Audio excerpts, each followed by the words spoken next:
This is a Sports Catastrophe production. Hey there, hello there, it's Jeff Cutter Diamond. Welcome to another Sports Catastrophe Birthday Boy. And the birthday boy for December 27th is a wrestler. He's 55 years old, and he's a legend.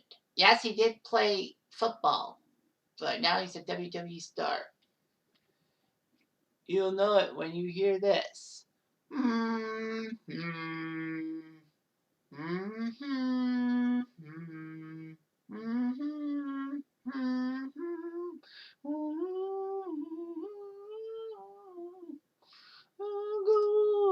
Goldberg.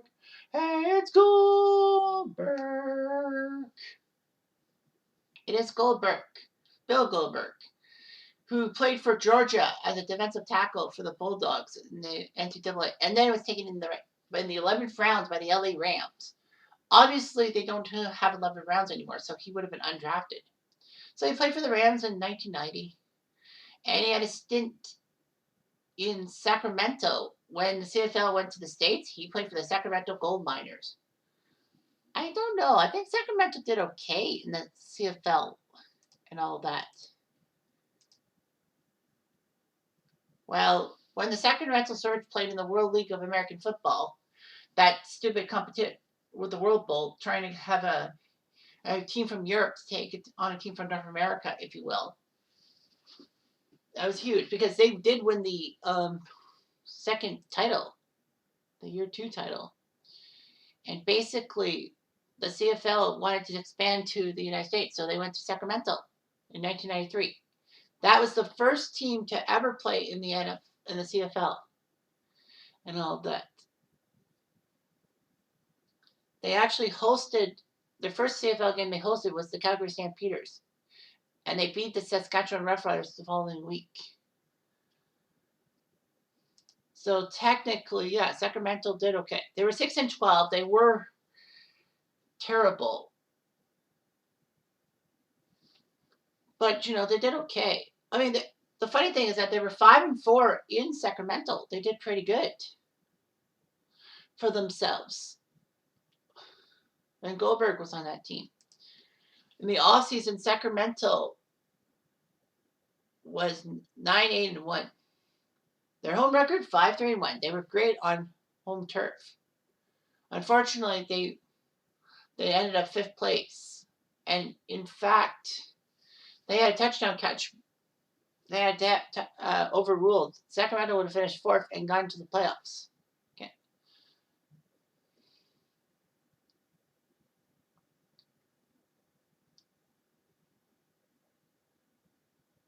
So anyway, yeah. Sacramento would be done after the 94 season. They didn't even play in 95. Well, they moved to San Antonio to be the San Antonio CFL team. So, at least they tried. And all that. Anyhow, Bill Goldberg played a few years for Atlanta, but was cut and was actually selected in the expansion draft by the Carolina Panthers. But stupidly, the Panthers cut him, which was terrible. Although his NFL career did end when he tore his lower abdomen off his pelvis. Was that really an asset and all that? So Goldberg decided to be a powerlifter and do MMA training, and spotted by Lex Luger and Sting, who wanted him to do pro wrestling and all that. So he did his job, and Goldberg defeated Hugh Morris in his first match on WCW Nitro, and he did pretty well. He would have a lot of wins. There were squash matches, basically 1 to 2 minute matches, and he was pushed to a single thing. He had a monstrous yet silent charisma, brute strength, and could even perform high kicks. Goldberg was huge and all that. He won the United States title over Raven to win his first title. He looked pretty good. He even adopted the catchphrase, "Who's next?" So he was still the U.S. champion and wanted to fight Hollywood Hulk Hogan for the World Heavyweight Belt, the NWO leader. So Hogan and Goldberg would fight on Nitro, July 1998. And a lot of people said, why would you have it on free TV, if you will, instead of pay-per-view? But anyway, the match was scheduled at the Georgia Dome. You can kind of guess that Goldberg was going to win easily. But Goldberg would have to face Scott Hall in the first match of the card. And then in the finale, he beat Hogan to be the World Heavyweight Champion. It was amazing and all that. Goldberg will have to deal with Diamond Dallas Page to retain the title. He looked pretty good. But at Starrcade 1998, after 174 days as champion, he lost the title to Kevin Nash, thanks to Scott Hall giving Goldberg a taser gun shock. Kevin Nash was one of the bookers at the time and booked himself into winning the title from Goldberg. What a dickwad. Anyway. So, Goldberg did pretty well for himself. Obviously, nobody knows how many wins Goldberg would get and all that. It was kind of an embellishment and all that.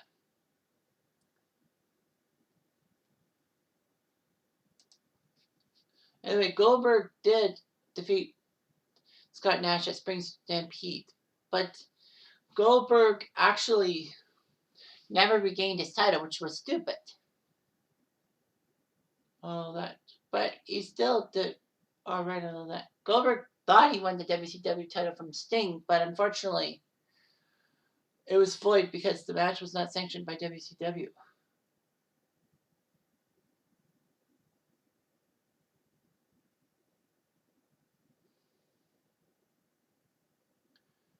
So, anyway, Goldberg had a chance to fight for the title, especially Bret Hart for the WCW belt. And Goldberg legitimately gave Bret Hart concussion with a stiff kick and torn muscle in his neck.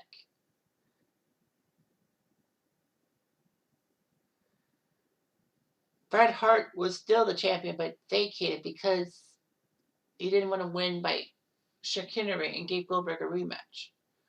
Unfortunately, Goldberg was defeated by Hall and Nash, who hurt him.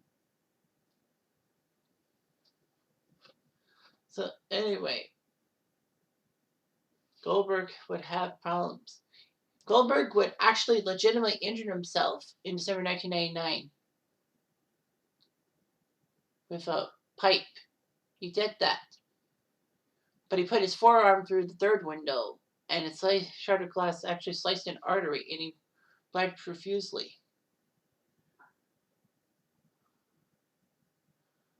So that was terrible. He lost lots of blood due to the injury and almost amputated his forearm. Well, that was stupid in a sense. Goldberg was a decent wrestler and all that. And, you know, WCW was sold to WWF when Goldberg was still recuperating. The WWF did not buy Goldberg's contract with AOL because AOL needed to pay Goldberg money. So basically, he was not part of the invasion angle in WWE. And he was under contract to AOL Time Warner until 2002. He earned $2.5 billion for that year.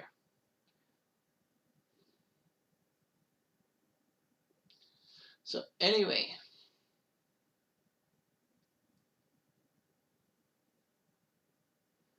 he was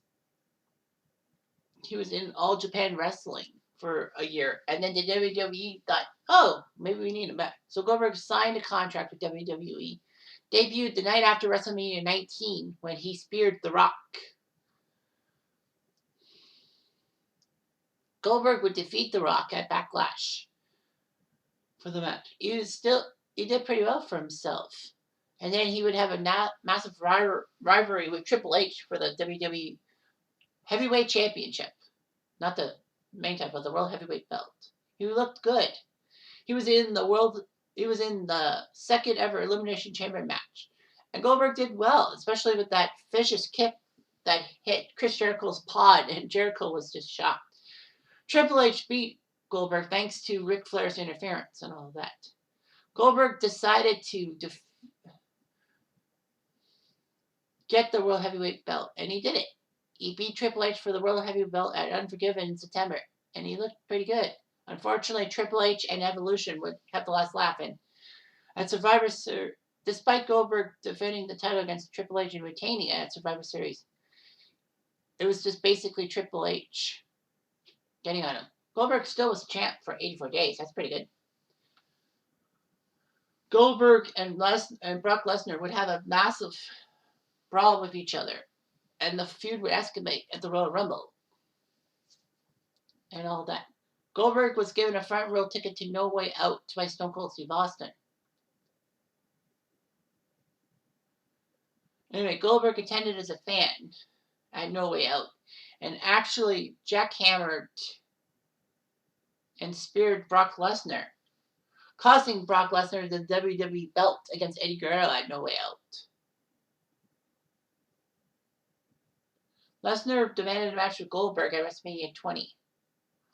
But fans actually knew that Goldberg and Lesnar were both going to leave the WWE. Goldberg, for some reason, I don't know, I guess because he didn't feel like the WWE respected him, and Brock because he wanted to go play football for the Minnesota Vikings, which he failed miserably. Goldberg did win the match against Lesnar. I thought Lesnar won the match. But anyway, he received a Stone Cold Stunner. Goldberg would come back to wrestling in 2015 at the Legends of Wrestling show at Citi Field. So anyway, he looked pretty good. And for some strange reason, he was back in the WWE. Well, it was the pre-order bonus for the 2K17 game. Of course, Goldberg and Brock Lesnar would trade insults with each other at the 2K events and all that.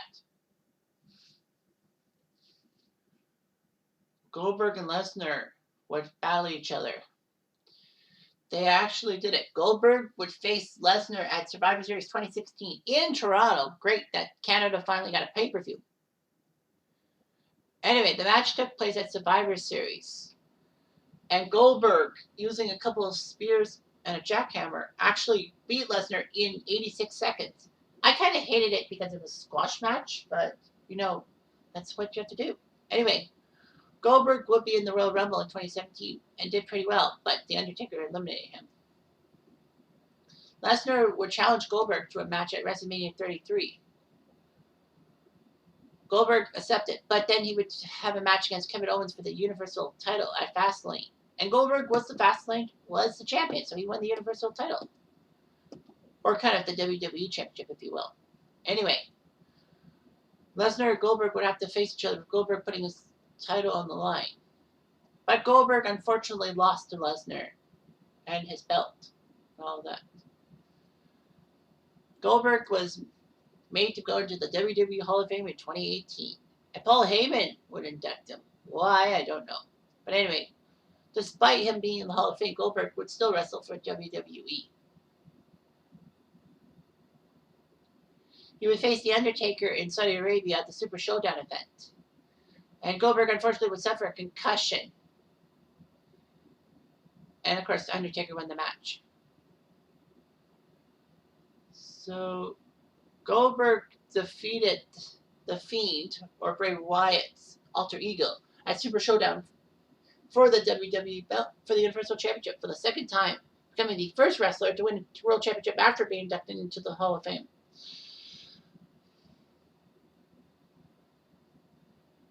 Anyway, Goldberg and Reigns would face each other at WrestleMania 36, but because of the COVID pandemic and the fact that Roman Reigns had leukemia and all that and was scared about any problems, he pulled out. So Braun Strowman was in, and Braun Strowman won the Universal belt. I guess the Universal belt's kind of the World Heavyweight belt because the WWE Championship still exists. Goldberg would face Drew McIntyre for the WWE Championship at Royal Rumble 2021, but lost. Goldberg could not defeat Bobby Lashley for the WWE title at SummerSlam. Goldberg would beat Lashley at Crown Jewel in Saudi Arabia. So anyway, Goldberg actually was credited with battling the weak and effeminate stereotypes of Jewish men, that they're weak and effeminate and all that. But he said that he wanted a Jewish positive role model and all that.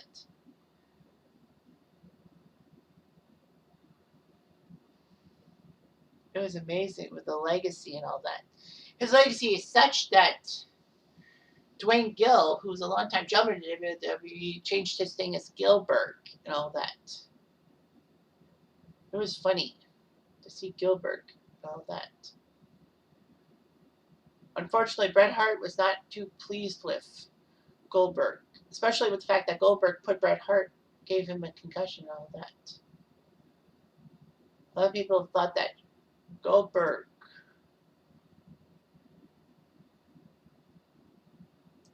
is strange winning all these belts, even though he's kind of a part-timer. Goldberg would be in Universal Soldier in the movie. He was actually in The Longest Yard, the remake, the Adam Sandler remake, which has Kevin Nash, Greg Kelly, and Stone Cold Steve Austin in it too. He was in Santa's Sleigh, which was a homicidal Santa Claus goes on a killing spree on Christmas Day. He was in The Celebrity Apprentice in 2010. Failed.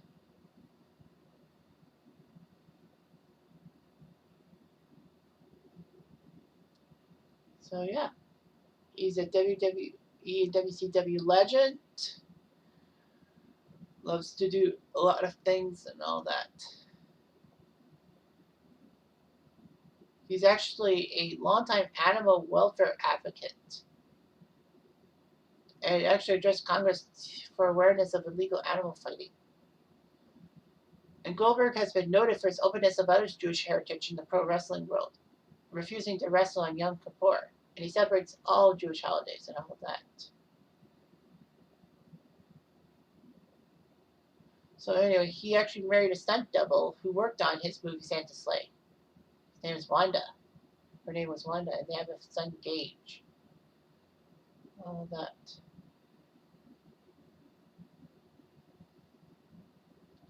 So he's been in a lot of things. He was on TV. He was on. Oh yeah, he was on that Family Guy episode when he was an angry bus passenger and was threatening to kill Peter in Family Guy Fear Mill 1, and then Peter says, "I wish I had no bones." He was in a lot of things. Celebrity Apprentice, The Goldbergs. He was in for 8 episodes. Wow, that's pretty good. And even Schooled. So he won Comeback Pro Wrestling Illustrated Comeback of the Year in 2016. Inspirational Wrestler and Rookie of the Year in 1998. It was ranked number 2 in the PWI 500, which was pretty impressive. Winning the U.S. Heavyweight belt 2 times WCW, 1 time World Heavyweight Champion. Only once. I feel pathetic. And of course, he was a 2-time Universal Champion, or I guess a World Heavyweight Champion because of the WWE belt, and also 1-time World Heavyweight Champion. So he did pretty well for himself. He's a Jew that likes to kill people in the ring. You never know. Anyway, I'm Jeff Diamond. I do.